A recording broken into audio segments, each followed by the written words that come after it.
Gospel according to Luke. Glory to you, O Lord.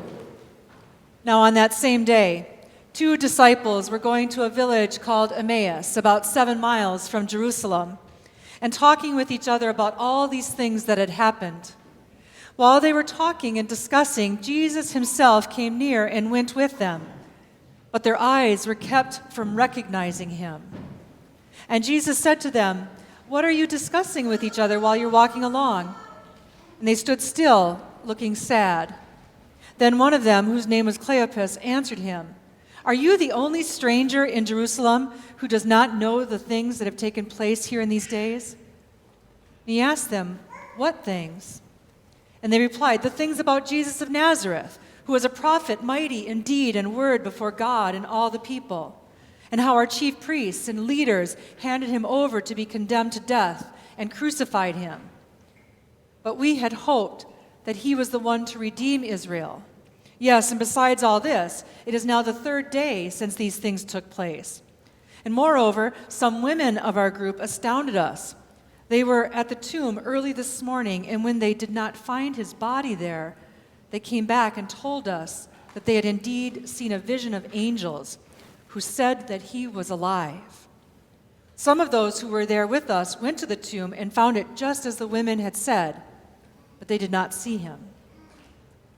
Then Jesus said to them, "Oh, how foolish you are, and how slow of heart to believe all that the prophets have declared. Was it not necessary that the Messiah should suffer these things and then enter into his glory?" Then, beginning with Moses and all the prophets, he interpreted to them the things about himself in all the scriptures. As they came near the village to which they were going, he walked ahead as if he were going on. But they urged him strongly, saying, "Stay with us, because it is almost evening and the day is now nearly over." So he went in to stay with them. When Jesus was at the table with them, he took bread, blessed and broke it, and gave it to them. Then their eyes were opened, and they recognized Jesus, and he vanished from their sight. They said to each other, "Were not our hearts burning within us while he was walking with us and talking to us on the road, while he was opening to us the scriptures?" That same hour they got up and returned to Jerusalem, and they found the 11 and their companions gathered together. They were saying, "The Lord has risen indeed and has appeared to Simon." Then they told what had happened on the road and how Jesus had been made known to them in the breaking of the bread. The Gospel of the Lord. Praise to you, O Christ. Have you ever had a brush with fame? Now, I'm not talking about waiting in line to have someone sign a book, Jimmy Carter and Anne Lamott, or attending a live taping of Oprah. I've done that too.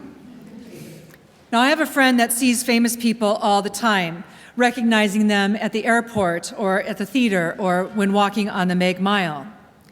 The only famous person that I've ever unexpectedly rubbed elbows with is Senator Al Franken in the Minnesota Pride Parade. I had my picture taken with him, but he was pretty easy to recognize when he was marching with all the other Minnesota Democrats. Now, recently, I heard a story about an American couple that had a brush with fame, but they had no clue that they were in the presence of royalty. The couple was on a hiking holiday in Scotland when they met Queen Elizabeth and her protection officer, Mr. Griffin. They were in a picnic area along the hiking path, taking a rest. And during their conversation, they asked her where she's from. I live in London, Queen Elizabeth replied, "but I have a vacation home nearby that I've been visiting for about 80 years. The couple's wheels started turning in their head, and they replied, "Oh, well, if you've been coming up here for 80 years, for that long, then you must have met the Queen." And she very quickly responded, "Well, I haven't, but Dick here meets her regularly." The couple still did not recognize the Queen, and they asked her to take a photo of them with the man who regularly meets with the Queen. Now, thankfully, he took photos of them with her too, so that once they got home and showed photos to their friends and family, they might realize just who they encountered on their journey in the Scottish hills. Now, I wonder why they didn't recognize one of the most recognizable people on the planet. Perhaps she was dressed differently than expected, wearing muddy hiking boots or a scarf wrapped around her head instead of a crown placed on top of it. Or maybe she wasn't carrying her signature handbag. But more likely, they didn't recognize her because the encounter was out of context. You would not expect to see the Queen of England hiking in the same foothills as other travelers. It's highly unlikely that anyone would come so close to royalty without being vetted and invited to stand in her presence. It's no wonder, really, that they didn't recognize her. In the resurrection story that we read this morning, there are two followers of Jesus who have left Jerusalem and are heading home to Emmaus. And they know Jesus pretty well, and yet their eyes were kept from recognizing him. And one of them says, "Are you the only stranger in Jerusalem who does not know what happened here in the past few days?" You see, he was a stranger, not recognizable. And it certainly never occurred to them that he might actually be Jesus, the one that they had been talking about as they walked along the path. The one that they were grieving over because all their hopes had been lost when he died. The one that they had heard stories about from the women about his body missing from the tomb. The one whom the angels had said was alive. All of it was confusing and unbelievable. You see, they were not expecting Jesus to walk alongside them, so when they did, they didn't recognize him. Something similar happens in each of the resurrection accounts. Jesus is present, but he's not immediately recognizable. Mary thinks he's the gardener until he speaks her name. Thomas doesn't recognize him until he touches Jesus' wounds. And these travelers don't recognize him until he breaks bread with them at a family meal.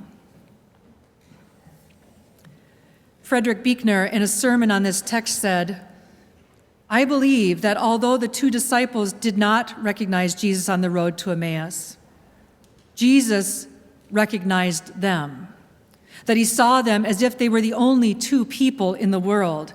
And I believe he also sees each of us like that too.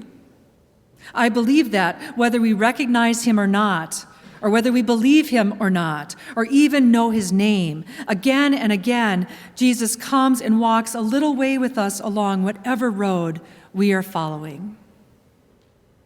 I love me some Frederick Buechner.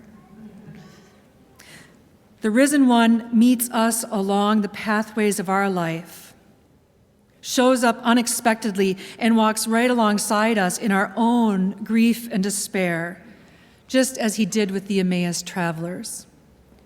We might not recognize when the Holy One is in our midst, but he still recognizes us, calls us by name, invites us to look at his wounds, and breaks bread with and for us. We are not just hearing and reading this story about something that happened to other people long ago and far away. The same amazing things, the wonderful works of God, are happening here today in our lives too. And if we open our eyes and see, then maybe our hearts too will burn within us. Each week in our liturgy, we are invited to experience the real presence of Jesus in the breaking of the bread. The travelers on the road to Emmaus didn't experience the risen Christ through physical evidence or through their vast biblical knowledge. But when Jesus took, blessed, broke, and gave the bread, their eyes and hearts were opened, and Jesus was made known to them. It's that same pattern, took, blessed, broke, gave, that was used when Jesus fed the 5,000. The same pattern, took, blessed, broke, gave, when he shared a Passover meal with his disciples the night before he died. And in the liturgy that we use today for our communion meal, the same pattern once again, took, bless, broke, gave. In many of the stories we have in scriptures, Jesus is often going to a meal, at a meal, or coming from a meal. Meals shaped the gatherings of the early Christians, and meals at the Eucharistic table continue to shape Christians today. Here at this table, we see Christ blessing, breaking, and giving bread, his very body, for the life of the world. And as we eat and drink at this meal, Christ is made known to us in the most mysterious and wondrous way. As we leave this table of welcome, love, and grace, we are emboldened to open our eyes to see the Holy One in our midst. Will we recognize Jesus in our neighbor who is sick or hungry, in the one who is grieving, anxious, or angry? Will we recognize his presence when everything is going great and there is much to celebrate? Will we recognize him in unexpected people and places? Maybe. I hope so. I pray that God will open our eyes and hearts to recognize the brush with fame that we experience regularly with the risen Christ. Amen.